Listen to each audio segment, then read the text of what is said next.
G'day guys. Have you ever looked at a stretch of river and just not known where to find the fish? Well, you're not alone.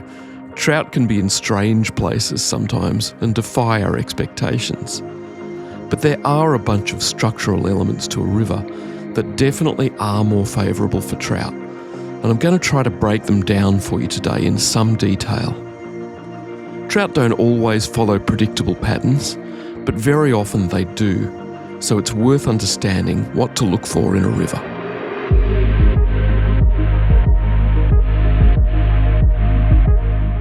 Trout don't choose water at random, they follow structure. Structure can be really obvious sometimes, but other times it can be less obvious. If we pay attention and learn how to read the river a little bit, then we can make better predictions about where the trout are likely to be. Let's look at the larger scale structures first. I typically think of these as riffles, runs, pools and tailouts, and each of them are important to trout for different reasons. Riffles are faster, shallower sections of river that churn the water and add oxygen. They're often rocky with broken surfaces, and they're home to much of the trout's food, aquatic nymphs like mayflies, caddis and stoneflies.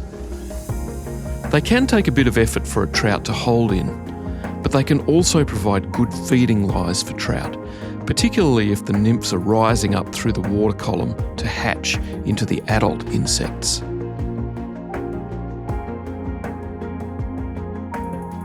Runs are the smooth, steady sections that connect riffles and pools. They're often slightly deeper than riffles. They can provide consistent feeding lanes where drifting food is funneled downstream and trout can hold without too much effort. Trout might be a little bit more exposed to predators in runs, but they can make good feeding spots, particularly if there is other cover such as weed beds, overhead cover or snags.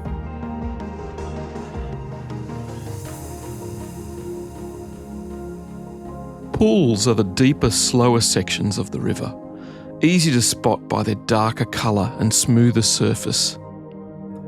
A common beginner mistake is to concentrate on fishing pools for trout, but pools are often not very good feeding zones, though sometimes in small streams, pools can provide the primary habitat for trout, who will patrol them slowly looking for food.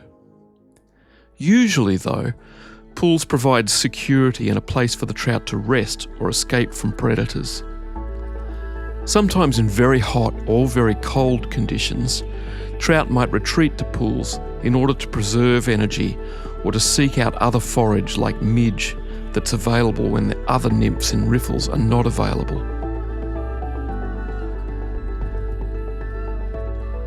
Tailouts are the gentle, shallower sections where a pool tapers back into a riffle. Food and fish sometimes concentrate here, making them prime ambush spots for trout.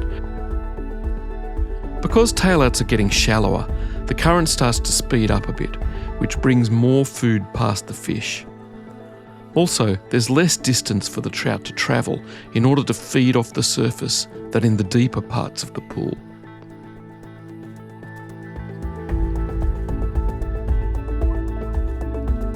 So those are the large-scale structures of a river, and sometimes the best opportunities can come at the transition zones between these sections, where a riffle slows up into a run or a pool, the section where deeper parts of the pool start to get shallower and transition into a tailout, and even the shallowest parts of the tailout directly above a riffle.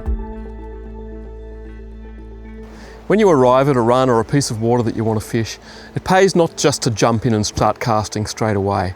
What you want to do is just take your time and have a little bit of a look at the river, where the water's flowing, see if you can see any obstructions, any deeper sections, any bubble lines.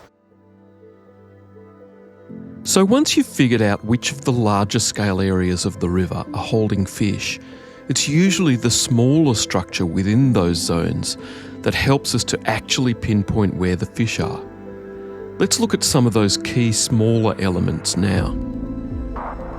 Deeper slots often occur within a run and can sometimes be indicated by a slightly darker bottom structure or a slight slowing or smoothing of the surface ripples.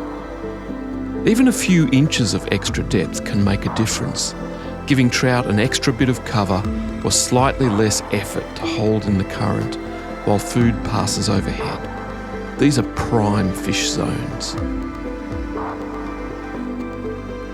Bubble lines usually occur below riffles as they transition into runs or pools, but they may run right through a pool down into the tail-out.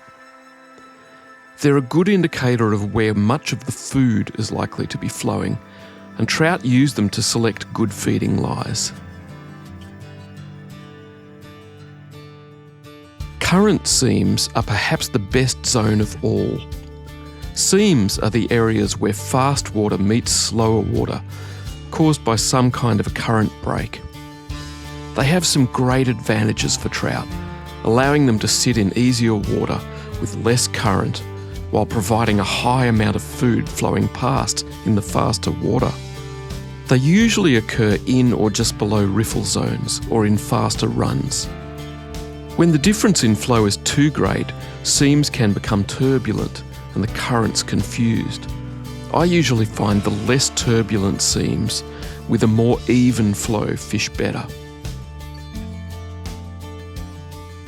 Inside bends can be important zones because they provide an even flow and a supply of food, but less energy cost to the trout when the main currents are a little too strong or fast. Trout will often have a preferred water speed that they like to feed in at different times, and these zones provide a nice even transition from fast to slow. That allows the trout to find their preferred water speed. Obstructions are particularly important in faster water zones. They can provide a spot for the trout to get out of the stronger currents. There's sometimes a hydraulic cushion zone in front of big rocks, but more often the prime zone is behind the obstruction. In the case of mid-river boulders, they usually create an eddy directly behind them, and then a slower zone a little bit downstream where the two current seams converge again. This is often the best spot, as the current speed and direction is a bit more even and predictable. Undercut banks usually occur on the outside of a bend. The current can scour out the bank underneath. Sometimes they occur under the root systems of riverside trees, which can hold the riverbank together above them, reducing erosion. Trout will sometimes use these as hiding spots to escape from predators. But if the spot is right and the current flow allows them a good holding position, they can actually be feeding zones as well, especially for larger brown trout. Overhead cover can help to turn an otherwise unremarkable piece of shallow water into a prime feeding lie if it's in the right zone. If you have a gentle current flow and a bubble line moving into an area of shade and overhead cover, that will often be a good place for trout to feed, where they can feel safer than in open water. So from a trout's point of view, look for places where they can feed, where they've got food coming past, where there's a current break of some kind, where they can sit without expending too much energy, and also where there's safety nearby for them. That could be broken water over the top of their heads, or it might be deep water or cover like a log or an undercut bank nearby that they can escape to.